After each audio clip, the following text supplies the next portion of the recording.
Salut à tous, aujourd'hui on va parler des résultats de Domino's Pizza qui s'est fait défoncer avec les résultats du deuxième trimestre. Elle a perdu au moins 22% depuis un mois et en fait globalement là on est passé de 489 dollars à un point bas d'environ 400 dollars. Donc à quasiment 17 ou 18% de baisse uniquement avec les résultats du groupe. Donc on va regarder ça ensemble. C'est que niveau timing, c'est quand même catastrophique, hein, vu que j'ai fait une vidéo là-dessus il y a une semaine ou 2 semaines. Et là, bah voilà, elle s'est fait arracher. Donc voilà, niveau timing, c'est catastrophique. Maintenant, est-ce qu'il y a une raison de paniquer? Est-ce que la baisse est vraiment justifiée? On va essayer de voir ça. Tout ça en vidéo. Donc les ventes globales, c'est pas les ventes des magasins à eux. Donc ces ventes-là sont en croissance de 7,2%. Pour rappel aussi, la guidance à long terme, les prévisions à long terme, c'est une croissance des ventes de 7%. Donc encore une fois, là, on est tout à fait dans le range de l'entreprise. Une croissance comparable des ventes de 4,8%. Là aussi, c'est excellent. On a un objectif de 3% et plus. Les ventes internationales sont là un peu inférieures aux 3% également. Et enfin, donc on a une croissance nette du nombre de magasins de 175. Le bénéfice opérationnel, lui, n'a quasiment pas augmenté. C'est dû voilà, à des charges supplémentaires, notamment toutes les dépenses administratives. Et ajusté du taux de change, ça nous donne 1,7%. Donc voilà, là on voit quand même qu'il y a eu un impact au niveau des marges. Au niveau du compte de résultat, donc, le bénéfice opérationnel, certes, est flat, mais comme on a eu des produits exceptionnels en fait sur ce trimestre-là et qu'au au trimestre, au Q2 2023, on a eu des charges exceptionnelles, ben forcément, voilà, le bénéfice net, il a explosé, donc on a plus 30%. Au niveau du free cash flow, pareil, on prend plus 12,8 sur le premier semestre, et la dette est en réduction, donc ça aussi c'est un élément important. Pour rappel, l'entreprise quand elle a une stratégie au niveau de l'endettement, c'est que lorsque les taux d'intérêt auxquels elle peut emprunter en fait, sont supérieurs au taux d'intérêt de sa dette, ben, en fait, elle va tout simplement arrêter de s'endetter et les rachats d'actions vont diminuer. C'est pour ça qu'au final, vous voyez qu'il y a une très faible différence entre le bénéfice net et le bénéfice net par action. Donc là, en fait, elle a dû racheter même pas 1% du compteur d'actions. Donc voilà, on a quand même des revenus qui sont plutôt corrects. On note quand même l'impact sur les marges qui a été assez significatif. Maintenant, on va regarder aussi ce à quoi s'attendaient les analystes, puisque c'est quand même ça qui compte, hein. Qu'est-ce que attendent les analystes avant les rapports? Concernant les estimations des analystes, l'entreprise a fait bien mieux que ce à quoi s'attendaient les analystes, puisqu'elle a battu le consensus d'environ 9%. Donc voilà, elle a d'ailleurs fait les 7 derniers trimestres. L'année 2022, c'était un peu plus compliqué, il y avait le retour de l'inflation, mais voilà, on a quand même une entreprise qui s'est très bien géré son bénéfice par action. Au niveau du revenu, on est globalement flat, voilà, 0,5, voilà, bon, on va dire que c'est à peu près flat. Donc, il n'y avait pas forcément de raison de subir une baisse de 15, 16, 18%. Pourtant, bah, c'est ce qui s'est passé. Donc, quelle est la raison de cette baisse-là? Tout simplement parce que l'entreprise a annoncé une baisse de son nombre d'ouvertures nettes de magasins. Donc, ouverture nette, ça veut dire quoi? C'est ouverture moins fermeture de magasins. L'entreprise, donc, je vais vous mettre sur les notes que j'ai prises du conf call. L'entreprise, donc, elle a annoncé un objectif de magasin qui serait entre 825 et 925 magasins, ce qui est donc 20% environ en moyenne, 20% inférieur à son nombre de magasins prévus, donc les 1100. Les 1100 de base, en fait, ils devaient augmenter le compteur de magasins de 5%, et du coup, ben là, avec la baisse de 20%, on a 4%. Donc en fait, uniquement pour une baisse de chiffre d'affaires de 1%, vous avez une baisse de 18% du cours de l'action. Donc maintenant, voilà, est-ce que vous pensez que c'est justifié ou non? Moi, j'ai mon hypothèse, je pense que ça ne l'est pas. À vous maintenant de voir, mais voilà. Mais on a quand même une réaction du marché qui est disproportionnée. Concernant donc le conf call, le temps de livraison est plus court, ce qui est forcément un excellent indicateur pour la croissance des ventes. Et puis, c'est aussi le résultat du maillage de restaurants. Forcément, dans une ville, quand vous avez plusieurs restaurants, bah, vous allez prendre le plus court. Et donc, forcément, bah, ça joue aussi à diminuer le temps de livraison moyen. Pour les ouvertures de restaurants, on a 300 à 350 ouvertures de restaurants pour la Chine, ce qui est supérieur aux prévisions.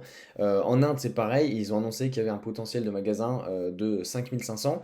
En gros, ce que les États-Unis ont comme magasin, ils ont environ 5500 magasins aux États-Unis, sauf que ça a pris 60 ans, alors qu'en Inde, ils sont pas du tout présents depuis 60 ans, mais bien moins. Donc voilà, l'Inde, c'est vraiment un des marchés avec le plus de croissance avec la Chine.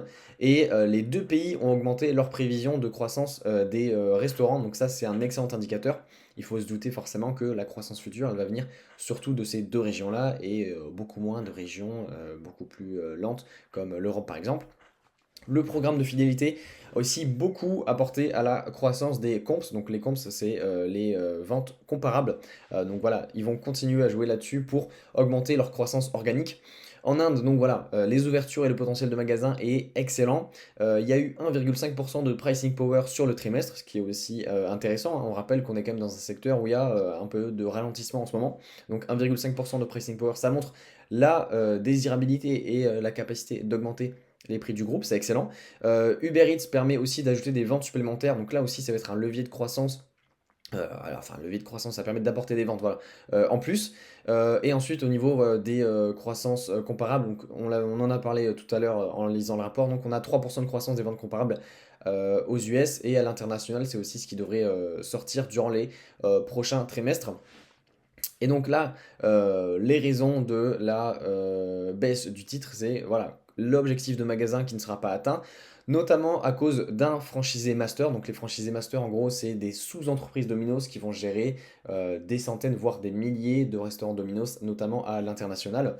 Et donc il y en a surtout un qui a affecté les ventes, c'est, enfin le cours du titre, pardon, c'est Domino's Pizza Enterprise qui gère bah, voilà, notamment le Japon et la France, donc deux marchés qui subissent voilà, en ce moment. Donc ils ont dit qu'ils feraient un update pour l'instant, mais pour l'instant ça a l'air de ressembler à une difficulté plutôt temporaire. Il risque aussi d'y avoir plus de pression par contre au niveau des ouvertures et fermetures de magasins pour la France et au Japon durant la deuxième partie de l'année, donc le semestre de 2024. Et enfin, une des phrases clés de ce conf call, si ce n'est la phrase pardon, la plus importante du conférence call, la guidance des ventes et du bénéfice opérationnel ne sont pas affectées car les fermetures de restaurants ne concernent uniquement des restaurants qui font peu de CA. C'est uniquement des restaurants qui réalisent peu de CA, ils appellent ça les low volume stores, donc voilà, c'est la même chose.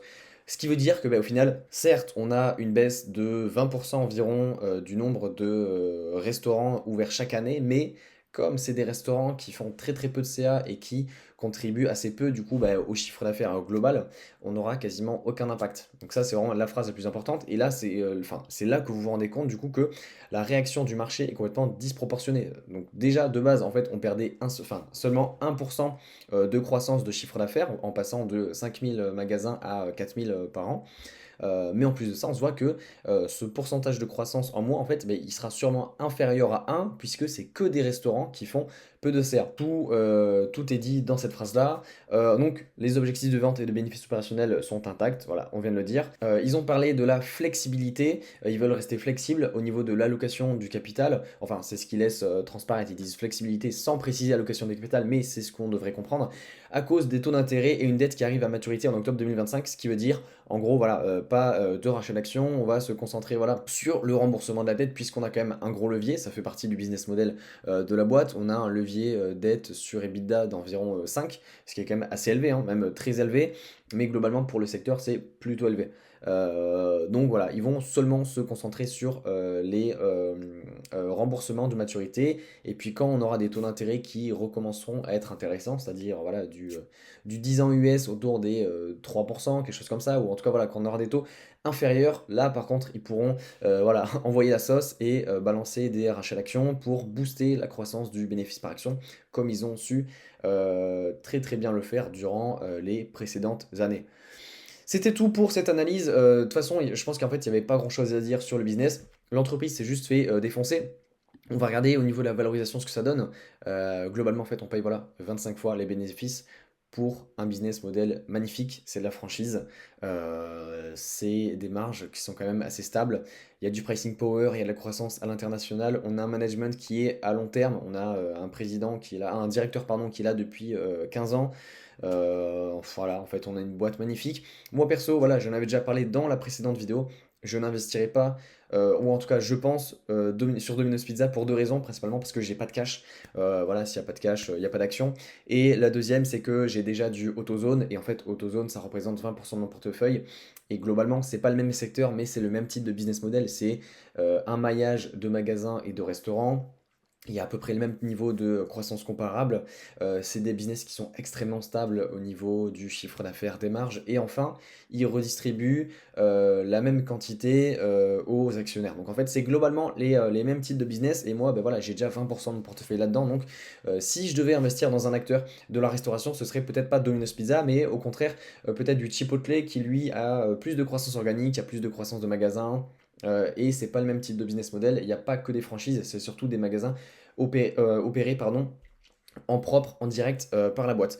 Voilà, 25 fois les bénéfices, c'est une zone sur laquelle l'entreprise a notamment rebondi plusieurs fois en 2019 et globalement en fait on est vraiment sur le bas de la fourchette. Donc le prix que l'on payait il y a à peine 2 semaines de 30 fois les bénéfices qui était plutôt moyen vient de passer à un niveau en fait intéressant, voire particulièrement intéressant sur une perspective long terme. Encore une fois, on va pas se mouiller à faire des prédictions à court terme.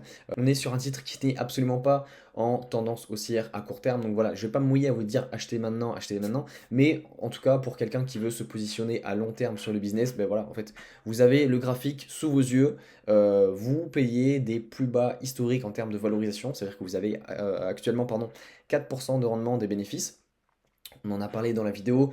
En général, les free cash flow sont réconciliables à environ 90% des bénéfices, c'est-à-dire que en moyenne, 90% des bénéfices sont convertis en free cash flow. Donc vous avez à peu près le même rendement en termes de free cash flow. Donc voilà, 4%, ça veut dire 4% de rachat d'action ou alors 4% voilà, de réduction de la dette. Mais ça revient au même. Si on réduit la dette, c'est pour ensuite en émettre de nouveau pour racheter des actions plus tard. Donc voilà, ça revient au même. 4% de rendement avec les 8% de croissance du bénéfice opérationnel. Ben voilà, ça vous fait une croissance à long terme qui peut être très très intéressante.